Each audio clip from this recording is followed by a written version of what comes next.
When I was a kid, my mom and dad used to take me on the train to Detroit, which was then the Paris of North America.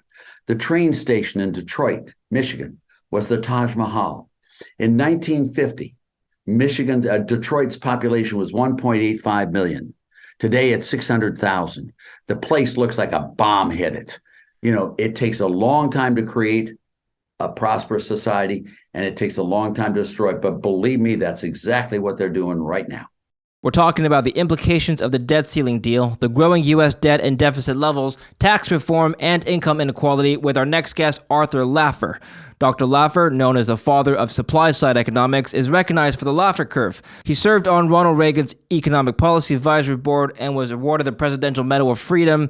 Dr. Laffer, it's a pleasure and honor hosting you today. Welcome to the David Lind Report. Thank you, David. It's really a pleasure to be with you. A pleasure to host you. Now, I want to start with a few remarks from President Biden, who signed the debt ceiling deal a few days ago. I'll just play you this clip and I'll get your reaction. Okay. We averted an economic crisis, an economic collapse. We're cutting spending and bringing the deficits down at the same time. We're protecting important priorities from Social Security to Medicare to Medicaid to veterans to our transformational investments in infrastructure and clean energy. Okay, so a few remarks there. First of all, did we avert an economic Armageddon or catastrophe, and are we on the right path to cutting the budget deficit like he alluded to? Let me just say on the Armageddon, that's nonsense. There's never been a debt ceiling that we haven't passed. It was just gamesmanship. It's just stunting behavior by politicians so that they can get a lot of attention across the place. And this was not a world crisis situation where we saved the world from collapse. It's just not true. Now, the second question, this bill did improve the outlook quite substantially. It's a very big feather in McCarthy's hat for having done this. It's not going to change the trajectory of the U.S. by much, but it is a first time that they've pulled them back and stopped them and slowed some of the spending down and got some of the priorities in place. But don't think this is a panacea. It is not, nor does it save us from Armageddon. I was reading an op-ed by Robert Reich, and he was criticizing this bill. One of his remarks is that the federal budget will likely become just Social Security, Medicare, and defense, with discretionary spending becoming basically non-existent. Do you think that the budgeting priorities of the United States are agreeable to you, is my question. Just for the record, David, I was the first chief economist at the Office of Management and Budget when it was formed in 1970. I was George Shultz's right-hand person. I am really familiar with the budgeting process, with what's going on. And the process in the United States is drifting in the wrong direction substantially so. And let me, if I can, describe this to you. Can you give me a few seconds to describe the problem? Yes, let absolutely. me do that if I can. What's in the budget is what's called redistribution all over the place, whether it be Social Security, whether it be SNAP, whether it be all these programs, all of the traditional functions of government, like post office, like highways, like military, like judiciary, all of that. They're the initial positions of government. And all of those are perfectly fine. That's what government should do, and it does it pretty well. But then all of this puff on top of that is all redistribution. And I want to take you through it. I know you're a student of economics, so let me go through it. I'm going to give you the redistribution theorem, because academics has a lot to offer here. Redistribution is when you take from one person and you give it to someone else. That's redistribution. When you take it from the guy who produced it and you give it to the guy who didn't produce it. Most clearly, we think of redistribution from those who have a little bit more. We give to those who have a little bit less. That's the income redistribution that Bernie Sanders talks about, Elizabeth Warren does, et cetera. Now, the theorem of redistribution, which is from taking from those who have a little bit more and giving to those who have a little bit less, that's the redistribution. The theorem is when you take from someone who has a little bit more, you reduce that person's incentives to produce, and that person will produce a little bit less. You with me on that? Mm-hmm. Okay. When you give to someone who has a little bit less, you provide that person with an alternative source of income other than working, and that person too will produce a little bit less. The theorem here is really straightforward. Whenever you have income redistribution, you reduce total income in the system. Redistribution always reduces total income, period. That's the theorem. Now, the lemma of this theorem, and I'm not going to prove it to you verbally, but the more you redistribute, the greater will be the reduction in total income. That should be pretty obvious. Now, the limit function of this theorem, which I really want to get to, and I wish Bernie Sanders would watch your show, or Elizabeth Warren, or AOC, or anyone in Canada, for that matter. the Pierre Trudeau and the Justin Trudeau, I knew Pierre Trudeau well, but they all believe in redistribution.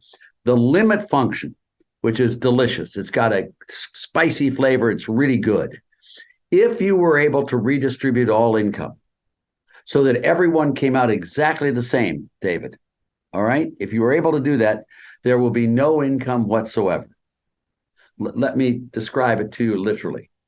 To get everyone to have come out exactly the same, what you would complete redistribution, what you would have to do is you'd have to tax everyone who makes above the average income 100% of the excess, and you'd have to subsidize everyone below the average income up to the average income. That is the only way you can guarantee that everyone will come out exactly the same. Now, if you actually did that, if you actually taxed everyone above the average income 100% of the excess, and if you actually did subsidize everyone below the average income up to the average income, I will stipulate today, Counselor, we'll all come out equal at zero income, period. So all of this budget stuff going on, all it has succeeded in doing is destroying the long-term growth potential of the U.S. It started right after Clinton left office, this huge surge in redistribution, the stimulus packages, they call them. And you can see that we have had a very sharp decline in our long-term growth and real output per adult. I don't care how you want to do it. The real return on capital has declined dramatically. But the last 25 years has been a long, long period of redistribution, and it has led to economic senescence and necrosis in the U.S. and in the rest of the world. We're not the only country doing this, by the way. You guys are doing it. Europe is doing it. Britain, it's gotten so bad in Britain, David, that they've changed the name from the pound to the ounce. You can see it in Russia. Russia is disappearing as a country on the face of the earth. Xi has changed policies in China, where they're now starting to decline. If you look at Chile, in Argentina, in Chile and South America, which was the master growth plan, they've stopped. You look at Japan. Japan used to be a country. It's now declined so dramatically. You know, when I look at all of this stuff, we are the tallest midget of the countries, and we are in a long-term secular decline because of the enormous budgets here and abroad and the huge increase in transfer payments and redistribution. How much of this redistribution that's going on is due to population trends and the aging population in developed countries, rather? I'll take Japan, for example. The United Nations projects that by 2050, the dependency ratio of the Japanese will be 1-to-1, meaning that there will be, for every one working person, there will be one non-working person under the age of 15 or over the age of 64. And so then one would argue that they need Social Security out of necessity. We need to redistribute wealth out of necessity, not so much out of an ideological concept. How would you respond? Need is a very funny word, David. I mean, they need it terribly, but there's no one there to produce it for them, so they won't get it. So they're going to have to be like me. I'm 83 years old, David, and I work every day, come into the office every morning. The Japanese can do it if I can do it. Believe me when I tell you. Everyone can. You cannot need something when it can't be produced. Keynes put it as effective demand, not demand. Everyone demands stuff, but effective demand is where you can actually have it produced. And that is not the case in Japan or in the rest of the world or in the U.S. All right, so let's bring it back to the U.S. then. What should be the priority of Congress right now in their budgeting? Now, let's imagine I have my dream of the perfect Congress and the perfect president. First thing you do is you aim for the North Star. You want to look at the 5 kingdoms of prosperity. Number 1, taxation. You want the lowest possible tax rate on the broadest possible tax base. So you provide people with the least incentives to evade, avoid, or otherwise not report taxable income. And you want the broadest tax base, so you provide people with the least loopholes where they can stick their income in order to avoid paying taxes. That's the North Star for taxes. And that's the direction we should go on taxation. Government spending. We should restrict government spending dramatically back to where government produces the products they produce better than the private sector, and therefore are net positive to the overall economy. I listed that out with you a little bit earlier, but all taxes are bad, and hopefully all government spending is good, hopefully. All right. When the damage done by the last dollar of taxes collected is a little bit less than the benefit from the last dollar spent, you stop already. That is the correct size of government. Any government larger than that's too large. Any government smaller than that's too small. Then you have monetary policy. There's nothing that can bring an economy to its knees faster than unhinged paper currencies. What you need to do is have a stable, sound money. You've got to have that to create price stability. Low rate, broad-based, flat tax, spending restraint, sound money, minimal regulations, David. We all know we need regulations. We all understand you can't choose one day to drive on the right-hand side of the road and then tomorrow you choose on the left. We need regulations. We need reform. We need all of that. But what you don't want is you don't want those regulations going beyond the specific purposes at hand and creating a lot of collateral damage in the overall system. You need regulatory reform and regulatory restraint. And lastly, and this is perhaps the single most important one for the last 3 centuries in North America, free trade. We produce some things better than foreigners, and foreigners produce some things better than we do. We and they would be foolish in the extreme if we didn't sell them those things we make better than they do in exchange for those things they make better than we do. America was built on foreign trade. It was built on net capital investments. Low rate, broad-based, flat tax, spending restraints, sound money, minimal regulations, and free trade, and then get the hell out of the way and let the market solve the decisions beyond that. But there you've created the framework for true massive economic expansion, which is what Congress, the administration, to do right now and get us back on a growth path to eliminate poverty and all despair and create a prosperous society. I do want to. Yeah, I told you I was going to take you to a different direction, didn't I? Well, your direction is probably better than mine, so I will. I wouldn't have done it if I didn't think it was. I appreciate the liberty you take in this interview. This is a lot of fun. Dr. Laffer, I do want to talk about taxes later on because you are known for the Laffer Curve. Look, in Canada, where I live, Alberta had a flat tax rate system for about 14 years in the early 2000s to 2015. They're considering bringing that back. What is your view on flat taxes versus, let's say, stratified tax rates based on income? Well, I try to say there, you want the lowest possible rate on the broadest possible base and have a flat tax. Now, there's one sort of tax that you cannot have as a flat tax. All right. And these are what we call sin taxes. All right, sin taxes are there not so much to raise revenues as they are to change behavior. I jokingly say we Americans don't like drunk people smoking while we shoot each other. All right, alcohol, tobacco, and firearms. You want speeding tickets to get people to stop speeding. You want taxes on cigarettes to get them to stop them. These taxes should not fit into a flat tax. They are there to change behavior, quite rightfully so, my view. All right, but all the rest of the taxes should be a low rate, broad-based, flat tax to do the least possible damage to the economy in order to collect the revenues government needs to provide the beneficence they provide so efficiently to the economy. I love a flat tax, in other words. So walk us through how that would work. So you have, I'll tell you what I did with Jerry Brown. You may remember Jerry Brown from California. I was his economist when he ran for president. In 1992, I got right on my wall over here. He was at my home for 3 days and the weekend. My 2 kids here, my youngest 2, they're 37 and 39 right now. They were 7 and 8 back then. I did the tax reform for him. We got rid of all federal taxes, all of them. We got rid of the personal income tax. We got rid of the corporate tax. We got rid of all payroll taxes, employer and employee. We got rid of the death tax. We got rid of the capital gains tax. We got rid of unearned income tax. We got rid of the Medicare, Medicaid taxes. We got rid of all excise taxes. We got rid of all tariffs. The only taxes we left were sin taxes, which are a very small portion of total tax revenues. All right. We took all of those, and in their stead, we took 2 flat rate taxes. One, a flat rate business net sales tax if you're a Republican.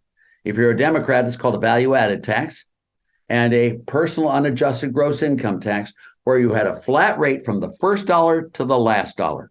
Now, I did this for Jerry Brown. We calculated all of the taxes, the static revenue loss from getting rid of all those taxes. The number came out about 11.85%.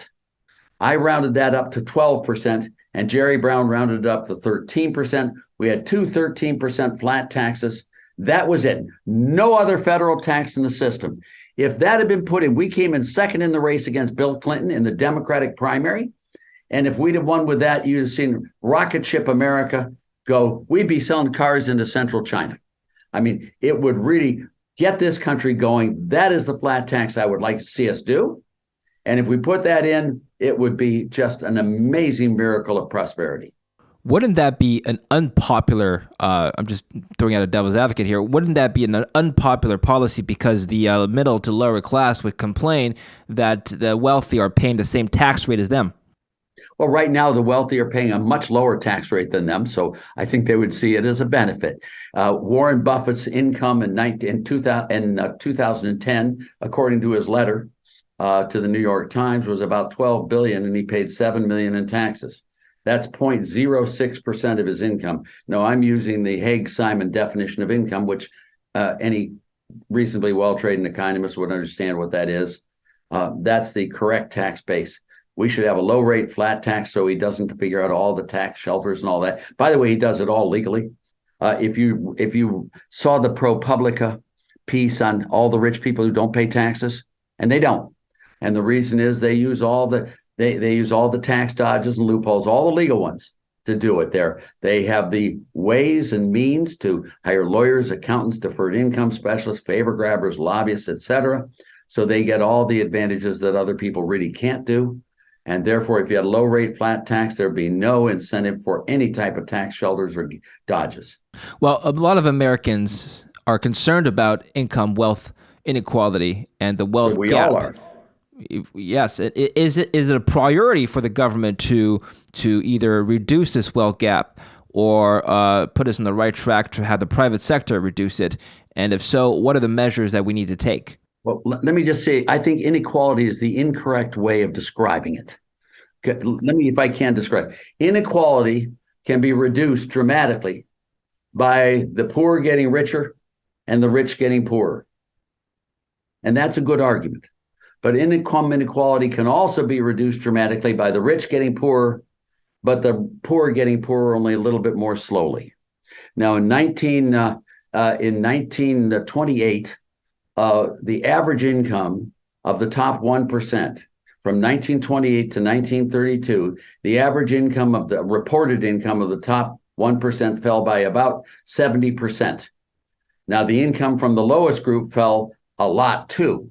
But because of the way we calculated, these left-wing economists, Saez and Piketty and Sancheva and Zuckerman and all these people, all of them said income inequality improved dramatically in the U.S. in 1932 when we raised the highest tax rate. What happened was it killed the poor. It killed the poor, the minorities, the disenfranchised. The unemployment rate went to 25%. Income inequality was achieved by everyone getting poorer. Only the rich were getting poorer a little bit faster than the poor. All right, but it really ruined the poor classes. That's my theorem on income inequality that I started with you. The transfer theorem is alive and well by trying to tax the rich. And, frankly, if you tax people who work and you pay people who don't work, don't be surprised if a lot of people don't work. I'm not going over your head, am I?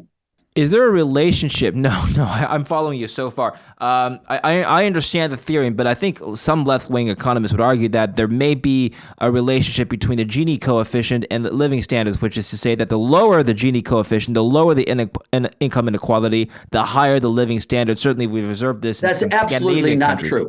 That's absolutely. In my book, which is called Taxes Have Consequence, I looked at every single tax return from 1913 to the present. I'm not sampling stuff. And I'm just going to tell you, these guys, these left-wing economists, they have no right to their own opinions. This is about facts, not how you feel. Every time we've raised the highest tax rate on the top 1%, the economy has underperformed, the poor have been made worse off, and tax revenues have declined. Every single time, David, they need to look at facts, not woo, woo, woo, and wave their hands and go squealy wheelie on me. I've looked at every single tax return. And if you get my book, Taxes Have Consequences, which is by a bestseller out there, it is the history of the U.S. income tax. It is very clear on all of these issues. Very clear. There's no ambiguity. When you cut tax rates on the rich, you have a boom in the economy. The rich do get richer, but the poor get richer too. And you collect a lot more revenues because the rich don't shelter their income any longer.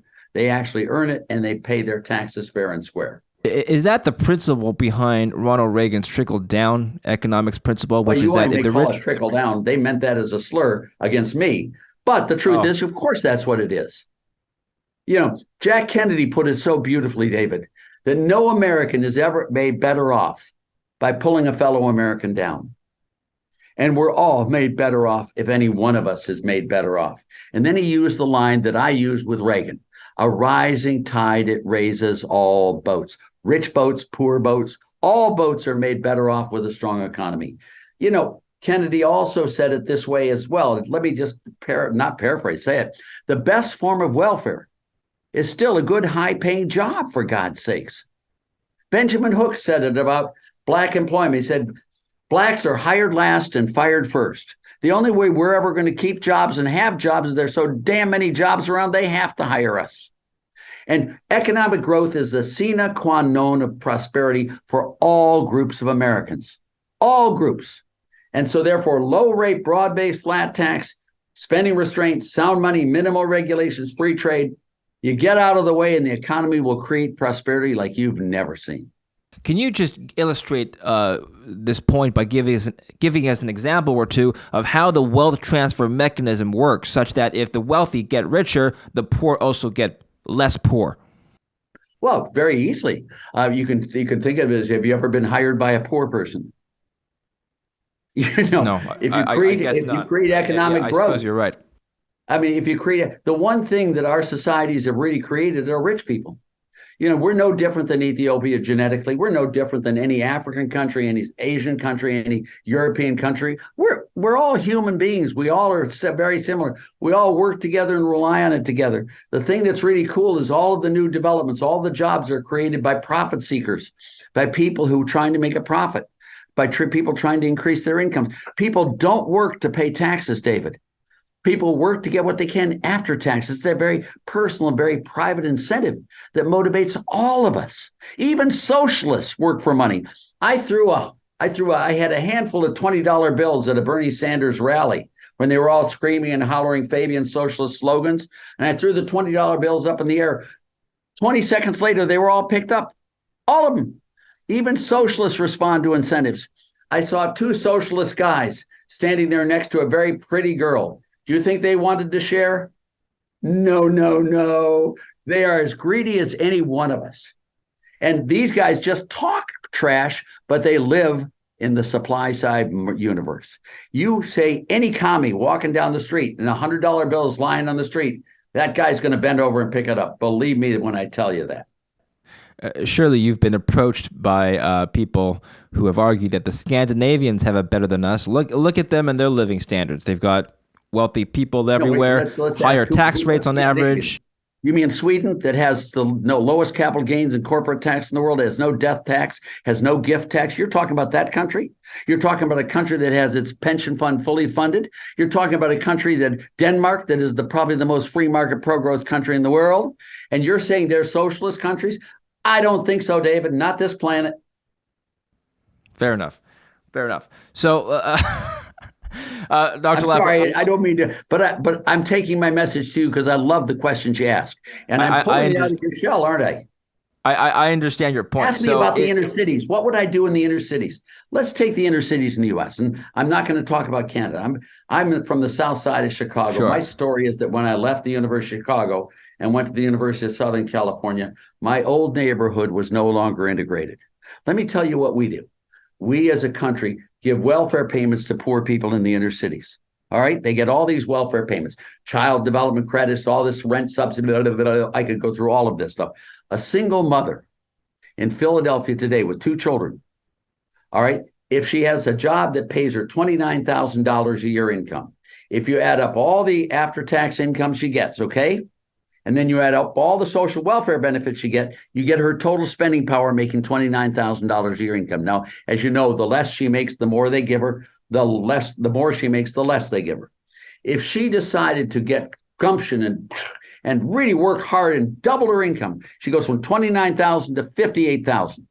I then go through and add up the after-tax income. Now, her after-tax income will decline by more because taxes are higher, making $58,000 than they are at $29,000.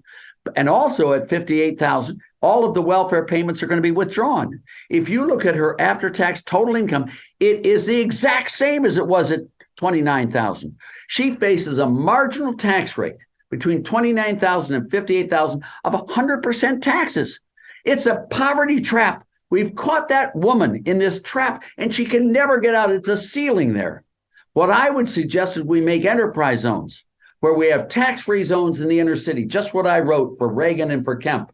And I've had it with a lot of Democrats, where you have zero income tax, zero payroll tax, a thorough review of building codes, regulations, restrictions, and requirements to make sure they're not anti-economic growth.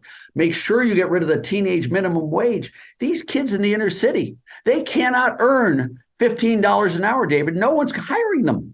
No. So after being unemployed for a year or two, they become unemployable. After being unemployable for a couple of years, I don't know why, but they become hostile. And then you have to spend a fortune to protect yourself from them. You've got to create a path out of poverty into prosperity.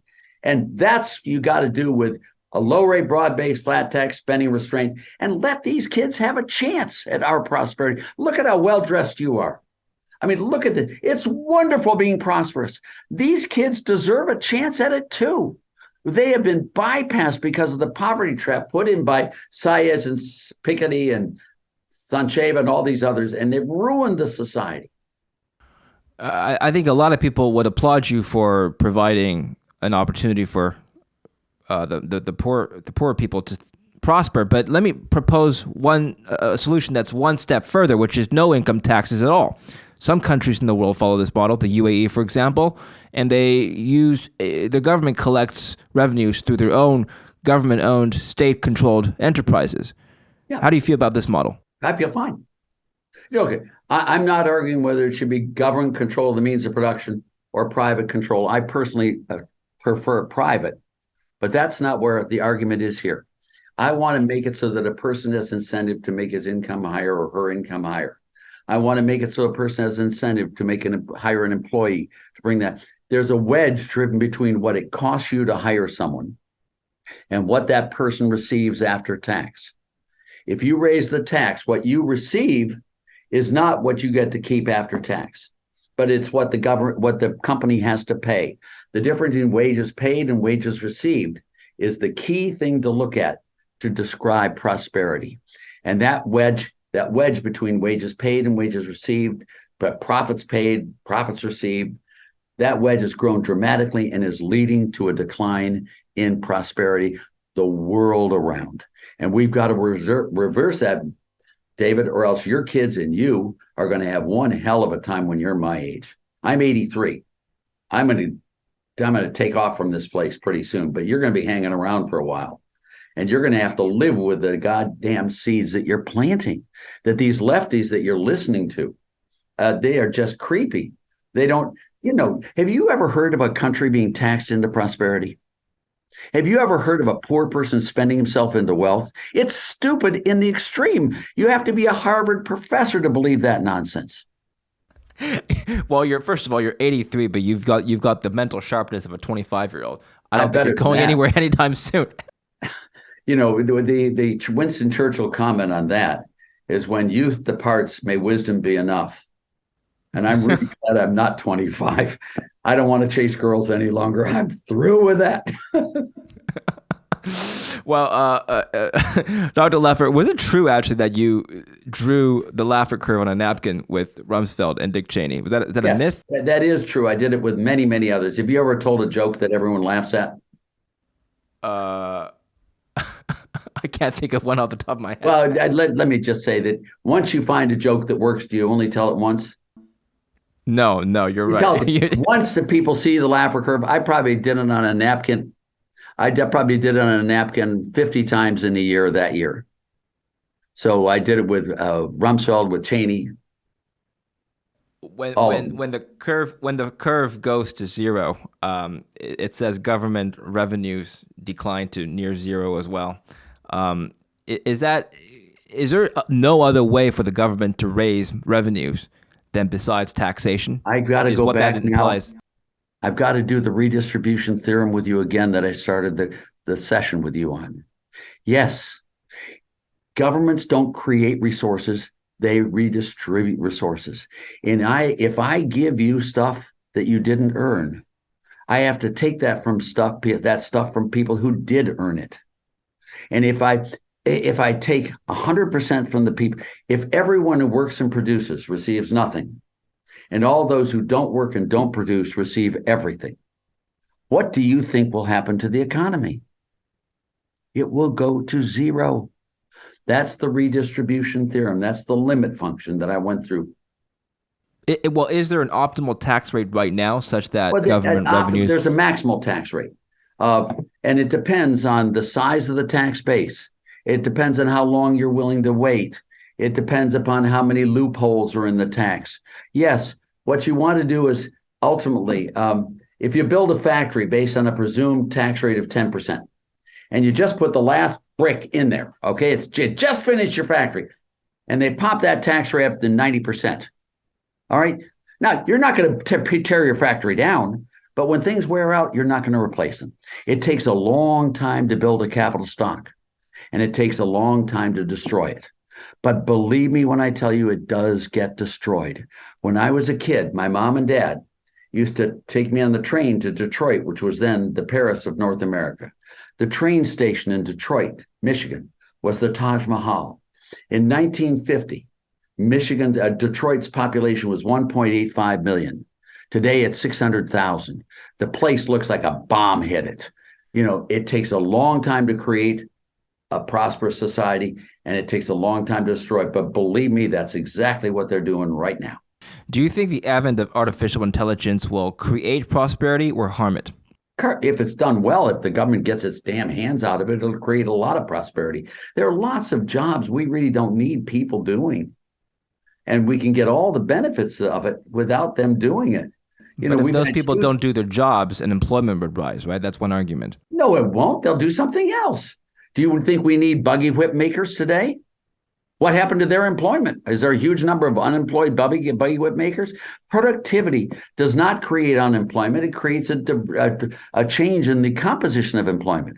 We'll have more actors, more artists, more scientists, more physicists, more wonderful, wonderful things when we don't need to produce it. Have we had any real problems with providing food for people? And productivity is wonderful. It creates enormous plentifulness.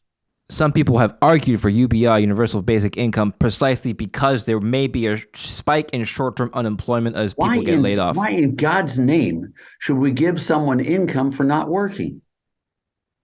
That's the redistribution theorem, David, that I started this with. And I want to tell you, every question you're asking, every one of these leftists that come at it is always trying to find a new argument on how to redistribute income. Well, it can't be done. If you give someone something that person didn't earn, you've got to take it from someone who did earn it. It's accounting one. It's debits equal credits. Duh. Debits on the left, credits on the right. That's the way it goes. I'm sorry that you can't create resources out of thin air, but you can't. Well, now, the long run growth of the United States has been declining over the last few decades. If you were to that's what I'm telling you. Design a system such that we were to go back to the days where we had 6-7% annual GDP growth, yes, how would you do it? I just did it with you. The low rate broad-based flat tax, just what I did with Reagan. Spending restraint, just what I did with Reagan. Sound money, just what I did with Paul Volcker. Minimal regulations, just the way we did it there with Trump and the minimal regulations. And lastly, free trade, which I did with Reagan. It's a little difficult today, but the country we should be trading most of all with China, with Iran, with North Korea, with all of these countries, Cuba, because once you trade with someone, you're doing business with them. They like earning income. We like earning income. We do some things better than they do. They do some things better than we do. We get the engagement with them. the Smoot-Hawley tariff of 1929, which was passed by the House and the Senate in the fourth quarter, the market declined 35%. Then it was signed into law by Herbert Hoover in June of 1930. The market fell by over 95%, and it led to the Great Depression, and it led to World War II. If you want peace on this planet, and I do, we need to trade with all of these countries. Now, I'm not suggesting we sell nuclear weapons to Kim Jong-un. I'm not. But we should have basic trading of goods and services, get to know them, get to know their kids, their things, and then we can solve these problems. But sanctions are just the dumbest thing I've ever heard these silly politicians talk about. They stomp around pretending they're strong guys. They are just wusses. They're always. I'm guessing you're not a fan of tariffs on China either. No, of course not. I was the first American to go to China in 1970 in modern times. And I went there with my arms crossed. I was going to hate those guys. And I fell in love with China. They're the most free enterprise, pro-growth society ever. They're the most wonderful people ever. How can we miss having them on this planet and the prosperity they bring with it? They are just spectacular. And we are the perfect trading partner with China. And we should be the best and closest allies with China. And, if we had a lot of trade, we would be able to convince them to change their ways. And they might even tell us some things that we should be doing better. A lot of Americans would want production to be brought back home, which is to say, I don't know. Why would you want bananas grown in Minnesota? Why would you want a Canadian banana forest? It's stupid. Costa Rica does a lot better growing bananas than you do, Guy. Let me ask you this, Dr. Laffer. This statement, is it true or false that if we have outsourcing or trading with other partners such that we import our goods rather than produce our goods, then our workers domestically would be worse off because of these imports of foreign goods? Untrue. What happens is we sell them those goods we make more efficiently than they do, and they sell us their goods more efficiently than we do. It's called the gains from trade. It's called comparative advantage. It's called David Ricardo all the way back. That's how trade works. It doesn't do an absolute advantage. It's comparative advantage that's key. And that's what these guys, these goofballs don't understand, David. We can't buy everything from another country and produce nothing ourselves. No one would sell to us if they wouldn't pay us for it. Why would they sell us something if they wouldn't pay us for it? Let's imagine Japan said, America, we love you so much. You're so wonderful. We just adore you. You've been so great in the world stage. We want to give you all of our cars free of charge. Should we blow them up for that? Should we attack them, nuke them for doing that horrible thing? For giving us all these products free of charge? It's silly. It's silly. If you went to a store and the store said, I got a great bargain for you, and they sell you a good product at half price, are you going to hate that store or like it? Is the strength of a nation's economic power, let's say, put it that way, or the influence of its currency dependent on the net exports of that country? No. Meaning that no. Now, what the net exports are, if we have net exports to the rest of the world, all right, that means we are depreciating our capital stock and sending it to. Let's imagine I take a machine that's inefficient and producing losses in Hokkaido, and I take that down by a lorry all the way down around the Bay of Tokyo there and put it on a ship, load it on a ship, send it over to the U.S., and then offload it there and send it to Colorado where it's going to make a big profit, all right? By putting that machine on a ship in Tokyo Harbor, that's called a Japanese export and a Japanese trade surplus. By offloading that machine in the U.S., it's called a U.S. Import, a U.S. trade deficit, but it's also called a Japanese capital deficit, and it's called a U.S. capital surplus. Our productive might got better, and their productive might got lower. Exporting machines net, trade surpluses, capitalize the rest of the world and decapitalize you. The U.S. ran from 1649 until 1870, they ran trade deficits every year with a few exceptions like 1776, 1812. There were a few other years when we were at war that we didn't. But we capitalized our country by importing net capital from the rest of the world. We ran trade deficits and became the massive productive might of the world through trade deficits and foreign capital investment. Now, you worry about foreigners owning all of your machines and all of your capital? Do you know what we did? When we owed too much money to foreigners, we opened up immigration. We let those foreigners move here, and then we didn't owe it to foreigners any longer. Think about that for a second.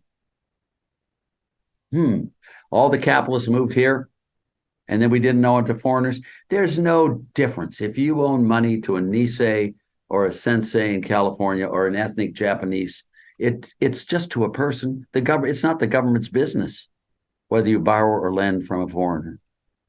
The trade deficit is private transactions transacting capital to where it's most useful. And we should get the hell out of the way of the private sector from doing that and stop sending some blowhard politician from Montana to tell us how we should run business when the guy can't even run his dress shop. I want to comment on this real quick and then sure, go ahead. No, that's where we're here. Dr. Laffer, this has been very, very enlightening. I actually, on the topic of reforming America, I spoke to a Marxist economist not too long ago. You may have heard of him, Richard Wolff, and just to get his opinion on the current state of affairs. Yeah. And his view is that the American empire, quote unquote, is declining for a variety of reasons. One of which is that capitalism has failed, and which we should reform it and introduce more socialist policies, which I'm guessing you don't agree with. But the question is whether or not you agree with the notion that the American empire, quote unquote, is declining, and if it is, what we can do about that's it. The question you asked earlier. And in fact, you gave the answer, is that we have been declining for the last 25 years quite substantially. We are moving into senescence. We're moving into necrosis. Our real return on capital is declining for the 25 years.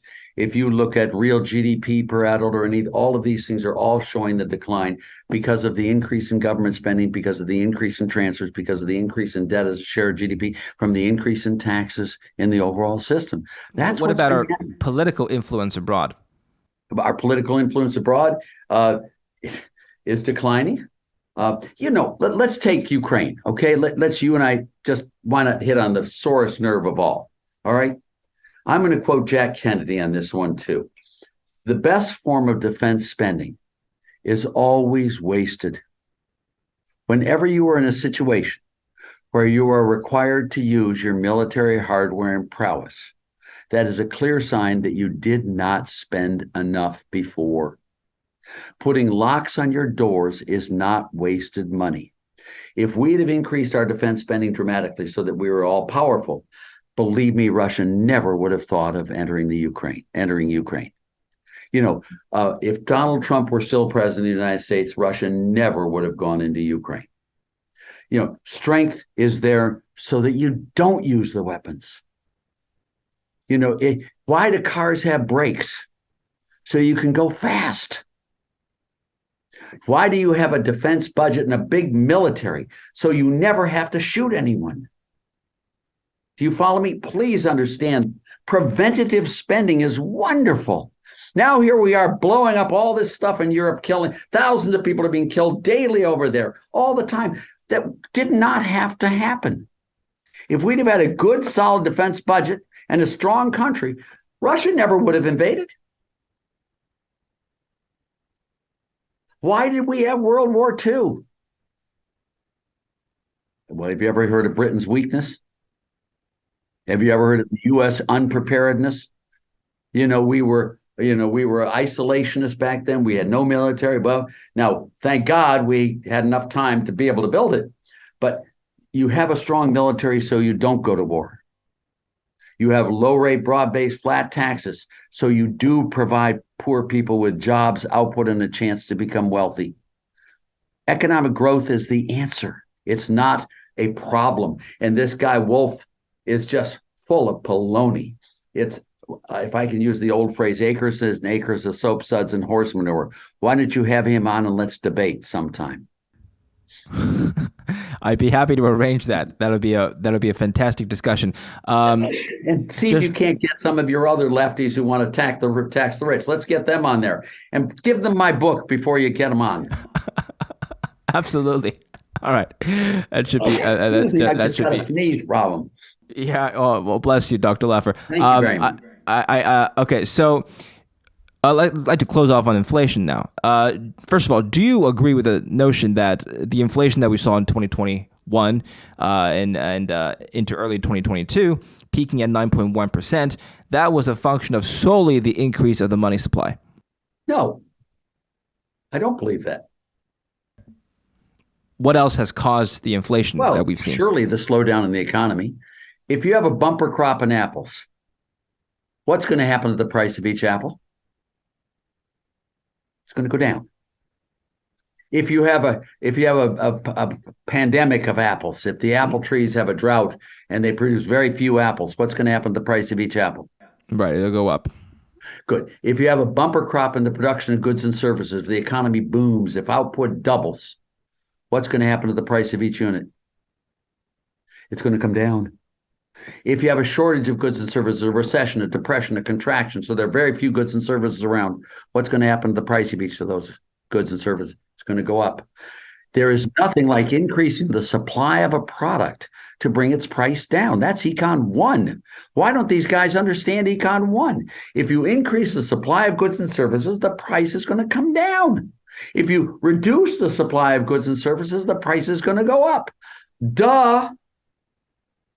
I think you have to be a professor at Harvard to not understand the obvious. I think a monetarist might argue that what we're discussing right now is the relative prices. So apples have gone up relative to oranges, for example, because the supply of apples has gone down. That's true. But let's not talk about Let's not talk about relative apples and oranges. Let's talk about all goods and services. We get the CPI bundle and we triple it. What's going to happen? If you have a huge discovery of copper, what's going to happen to the price of copper? It's going to come down. So you want two things. You do want monetary solidity. You want a sound money. You do want that. But then you want stronger economic growth. It's the supply and demand that causes inflation. Inflation is the price of all goods and services, the change in the price of all goods and services relative to the numeraire. That's what it is. Now, I would argue very, very firmly for a sound money by defining a money. But, monetarists like to think of the supply of money, but then they can't tell me what it is. Do you think that, the CPI bundle that we were discussing has been coming down year to year. Do you think that inflation is no longer an issue then? No, I do not. I think we have an unsound paper currency that's unhinged. And I think we won't solve inflation until we reverse what we did in 1972. So you want us to revert back to the gold standard? When we did it, when we went off a sound money system. We need to have fixed exchange rates and a sound money system. And that's very hard to create when you have politicians who are spending it and enjoying spending it. It's loads of fun for these people to spend other people's money. They really love doing that, David. And it's really hard to stop them unless you have a law, a rule that stops them cold.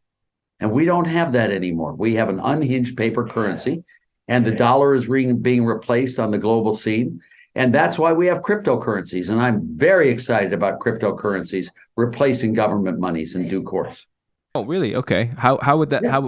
Is there a particular cryptocurrency that you think would do the trick? Well, I think Bitcoin is being pretty cool.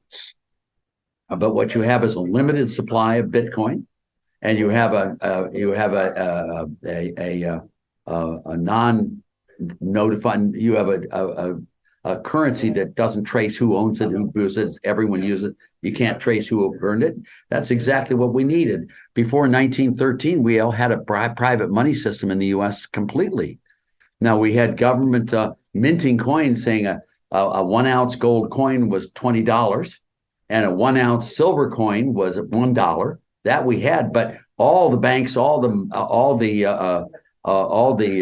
money makers, all the printers and everything have private money. There's no reason why we can't have private money and have it stable in value. But would you advocate for free banking, which is to say no central bank? But pretty much, yeah. I mean, I would. If you're going to mint coins, I would have the government mint coins. I'd have for sure the government to sell all the gold and silver out of Fort Knox and dump it on the market and get rid of it. What the hell are they doing that with that stuff for? It makes no sense. That plus it would reduce the deficit by quite a bit. But then government should not be in the business of creating money. I don't think.